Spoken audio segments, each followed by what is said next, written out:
Hello again, Captains. It's me, TONIK TZW. We're here again in the IKS Bortas, and we've put the official Star Trek camo on for this one. We've called it Shoot and Scoot, and we've just got to keep moving. So I did play a handful of games. I mean, literally a handful, like 5 back to back, just to try and get a couple of good games in. I think we won 3 and lost 2, and the one that I lost the hardest was disappointed because I was on 4 kills with, I think there was 4 ships remaining as well.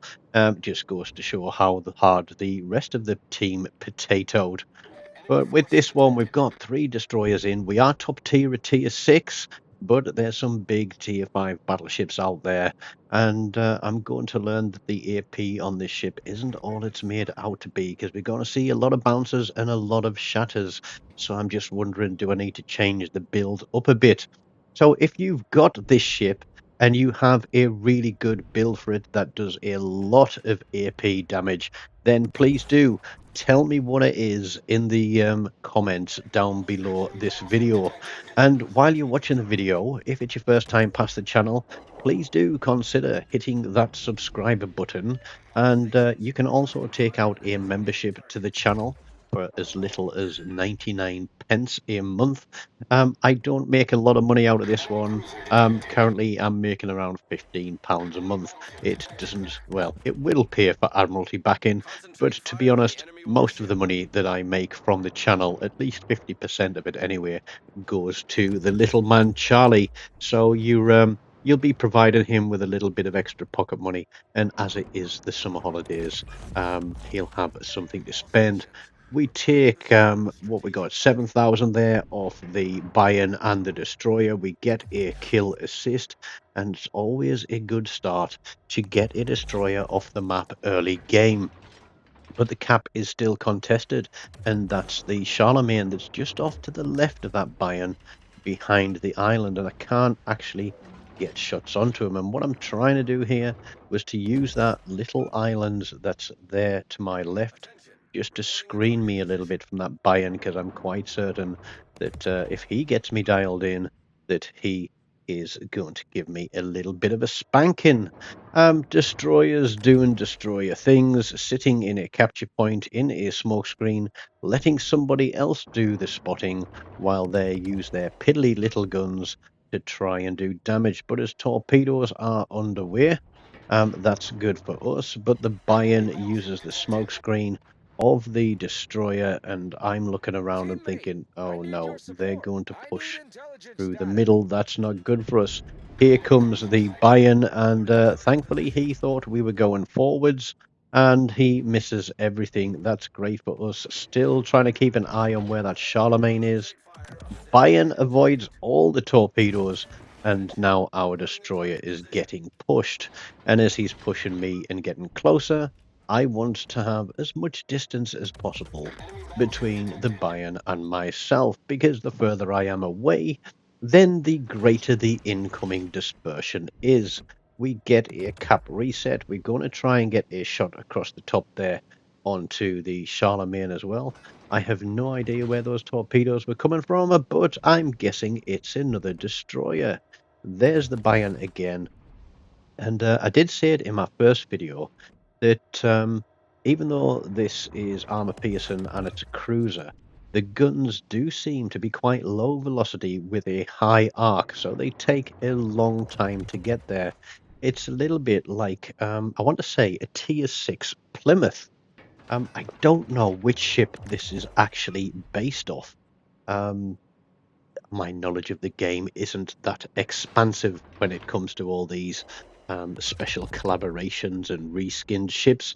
But anyway, that doesn't matter, because what we're going to do is try and keep the pressure on this buy-in and keep chipping away. We're getting a lot of shatters, and I'm trying to get onto the superstructure of the ship.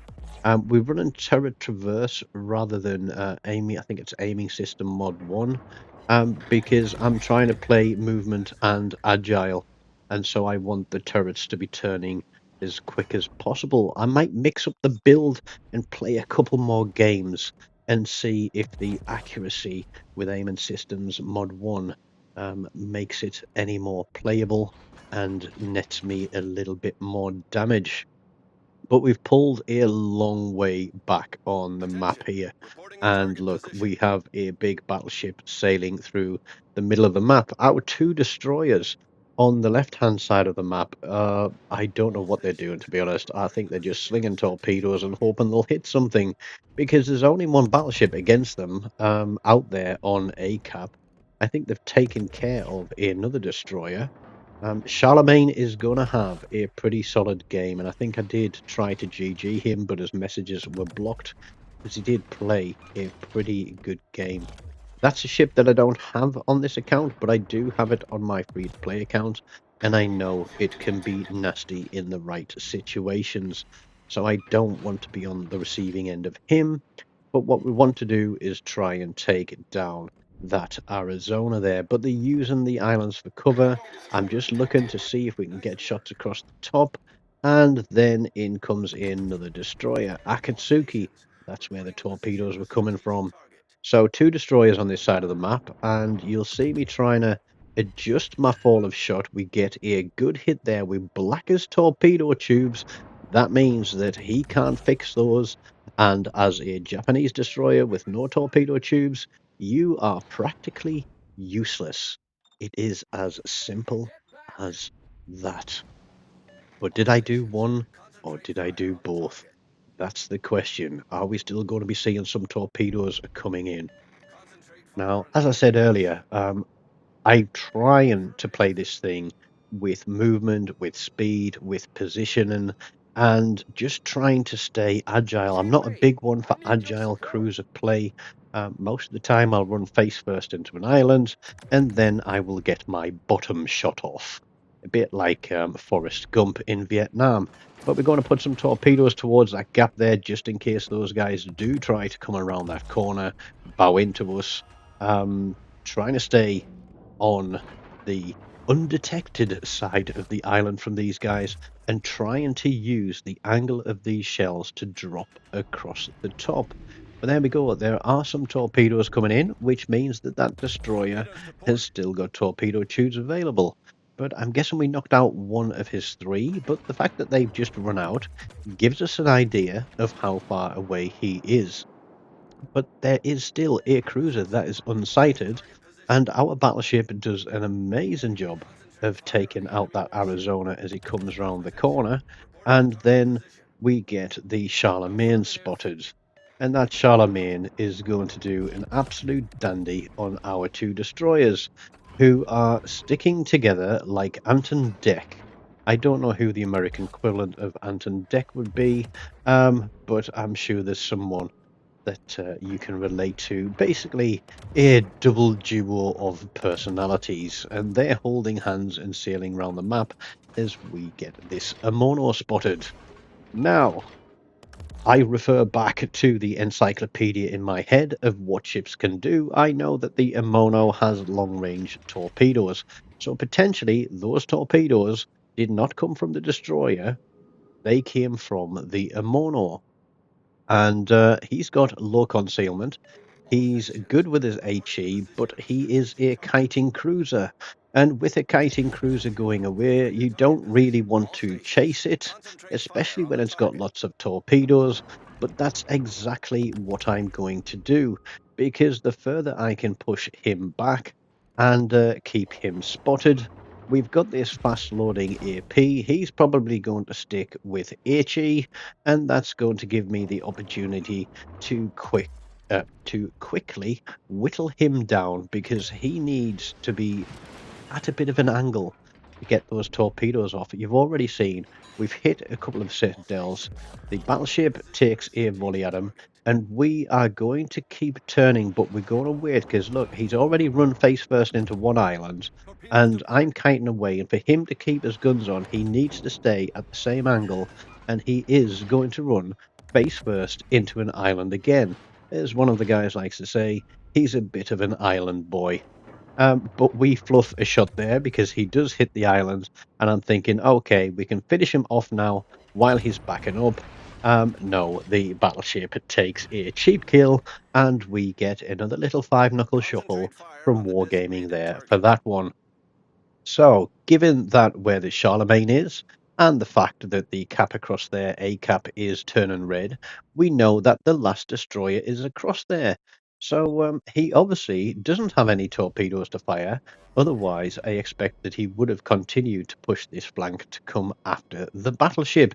So keeping an eye on the screen, especially Battle with engine fire modules that get readiness. disabled, if you knock a gun out, if you knock a torpedo tube launcher out on a destroyer, if you know that that has Nice gone work. black and he Nice can't use work. it again, use that knowledge and that information to your advantage. Because if a destroyer has no torpedo tubes left, you can push him and not have to be worried about getting killed by an entire shoal of murder dolphins. I'm on the cap. I've got to slow down a bit. We take it. We get it. I'm expecting to be spotted through the middle. I've already got my guns on that side. We're going to put one set of torpedoes through there just in case he thinks of coming back round this side of the map. And we are going to get spotted momentarily. Now, remember where the gaps are in the island there on my left? It's got to be a clear line of sight for me to get We've been spotted. spotted. There we are. We were spotted. That is that gap there that I'm looking at. But we don't get visibility on the destroyer ourselves, but the Charlemagne can see us, and he is going to put some shots across the top. He managed to run down Anton Deck in their destroyers on that cap and kill both of them. So, like I said, he's using his head. He's doing what he needs to do to try and win. And Red Team, I think they've still got a bit of an advantage there on the points, haven't they? Yes, they've got around a Watch the 100 point fire. advantage, and I'm going to keep wailing on this guy with my AP. I don't know how much I can do to him, but we're not going to damage control that fire just yet, Nice um, work. because the Arizona takes the kill from us, and I have to Problem say solved, that sir. saved me some hit points. I've only lost, what's that? 6,000 hit points in this entire game. We've got 4 kill assists. We've already got one solo cap. We're going to have another solo cap, but as I say when I play destroyers, the most painful thing in the game when it's a close one like this, there are only like 6 points between us at this time, is having to sit on a cap and turn it. And the reason I'm sitting on this cap and turning it and taking that time is because every 5 seconds it will give us 3 points. Now, if that destroyer is somehow able to kill that battleship through fire or whatever, because he could force him into a damage control and then burn him down, and keep running and take that kill, they could potentially pull 100 point flip because we lose points, they gain points, and there isn't enough left at the moment to give us the advantage we need to win the game All because forces, there are capture only that area. 35 points Affirmative. in it. Oh, he has got torpedoes left because look, there they go. But is it one set or Get two back. set? It looks like it might be only one. So getting onto this cap now is going to stop that advantage. We have 3 caps held. Every 5 seconds we get 9 points now. All we need to do is to make sure there is more than 100 points between ourselves and red team, and we are pushing it. We're up to 70 points now. With the time that's left on the clock, we are guaranteed a win, even if the Shoot battleship now. dies. That is the important key here. Understand what you can do to win, the different ways you can win, and always keep an eye on the clock and the points and make sure that you have one of those options available to you. I'm slowly creeping out from around this corner as the enemy goes back onto sea camp. The battleship is there. This is where the game is going to turn. If the battleship dies, we've Concentrate still fire got on the the enemy win. warship. If we both die, then I'm afraid we're going to lose, obviously. But this Akatsuki, Lordy Haha, it's not him that's going to have the last laugh. It's going to be me. And I finally pick up a kill with the last kill of the game. But there we go, 72,000 damage, 4 kill assists, 1 kill, 3 solo caps, a cap defend. a couple of incapacitations, and 198 main battery hits. I was absolutely slinging those shots out there. And the deepest of joy was seeing myself come top of the board with 2,977 base XP. That's pretty much 1,000 XP clear of second place in the game. So, I really do hope you enjoyed watching that one. It was a fun game to play and nice to finally get a kill right at the end of it. So guys, don't forget, please do smash that like button. Helps get the channel get noticed. Leave me a comment, let me know what you thought of the game. Subscribe to the channel, and as always, until next time, take care of yourselves and goodbye.